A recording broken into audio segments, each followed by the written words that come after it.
Now, this is an exclusive like none other. Just about everyone the world over is waiting for this face-off, the battle for the big championship title between reigning world chess champion Ding Liren and candidates winner D Gukesh. It's been a tough year, in fact, for Ding, and he's made a sort of comeback at the Norway chess tournament after a big break.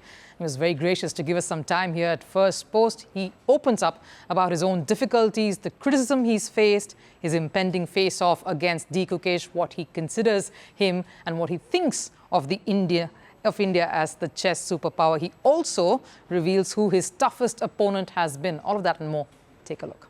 The other question, obviously, I want to ask you is regarding the Indian contenders. So many of Indian players in the top 10.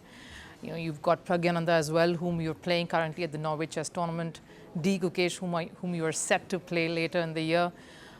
What are your thoughts, you know, as someone who's also been a premier or someone who's sort of set the trend from your own country when it comes to the sport?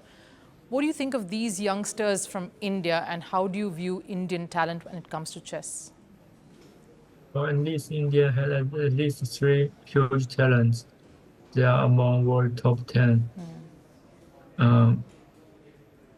India, the chess bomb in India, where there are so many young talents, occurs. I know I have a lot of fans in India, but during the matches, they will, of course, support Gukesh. How are you looking forward to your big face-off with D Gukesh in particular? I'm sure you'd have followed his game and his performance over the last few months. How do you rate someone like him, and what are your thoughts ahead of that face-off?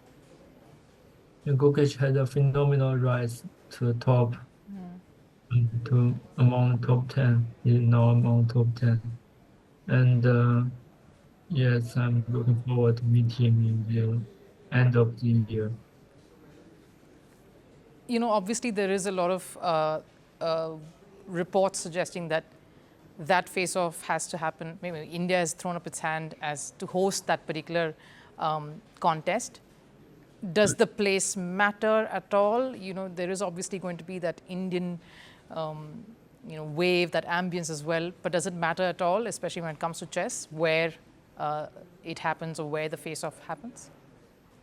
If I can choose, I hope the tournament will be held in the third country, for example, Singapore.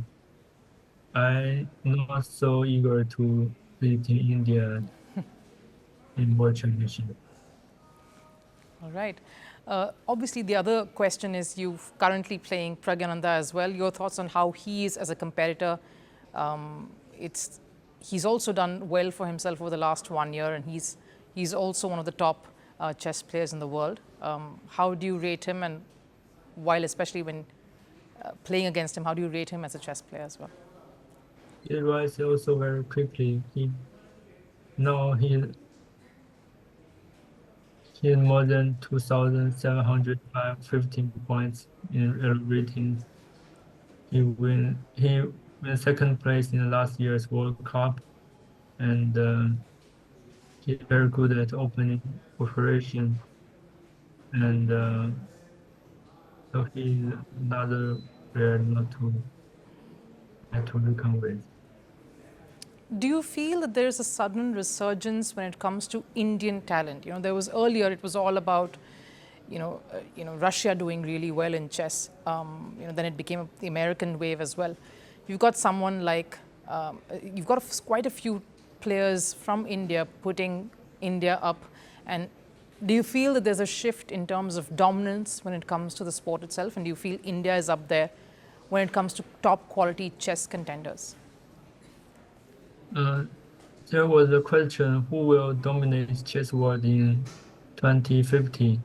Many people say it will be India, but now it shows this year might came earlier when India dominates chess world. At this point, Ding, what is the one thing do you feel that separates you or puts you apart from someone like Gukesh? Because everybody's interest is around that particular contest, and you would obviously be aware. But what is it that separates you two, you think? A strong opponent, He performed quite solid. He prepared hard, and he's the guy to watch. A first-of-a-kind sports show that's played on a different turf. A first-of-a-kind sports show that will always come up with a winner. Are you looking for perspectives that go beyond the scoreline? Hi, I'm Rupha Ramani, and catch a 360-degree view of the sporting world with me here on Firstpost in our special Firstpost.